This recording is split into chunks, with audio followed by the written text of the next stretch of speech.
only 12% of South Africans interviewed had heard of this animal called the Africa Continental Free Trade Area. So it means 88% of South Africans have never heard of this type of animal.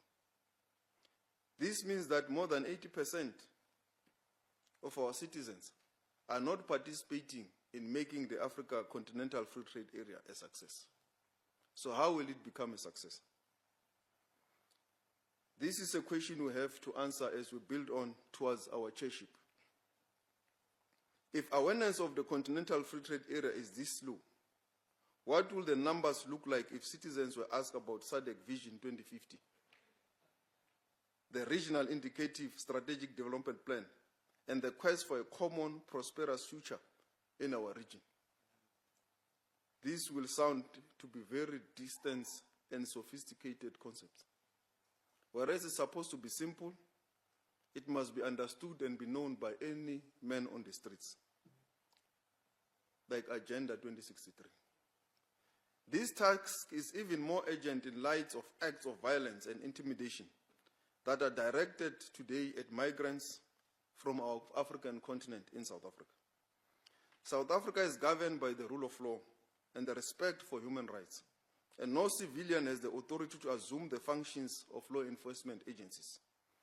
We all know this, but it is happening. Acts of lawlessness, intimidation, and violence against migrant communities have no place in our constitutional democracy. If it is irregular migration, let the police and law enforcement deal with it. And this is a message we have to continue to convey to our citizens. But also, law enforcement must act where the law is being broken. As the Minister of Police pronounced this morning, government will act against those who foment chaos and target migrants.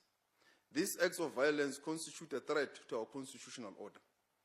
The pronouncements that all those found to be participating in, inciting, or supporting such criminality will face the full might of the law must be welcomed by all and must be acted upon. It must not just end as a pronouncement. We have to work together with countries in the region to deal with the root causes of irregular migration across the region and the continent. The economic, crime, and cross-border criminality should be a shared responsibility that we must tackle together. If we do not succeed with regional integration economically, where the people of Zimbabwe, Mozambique,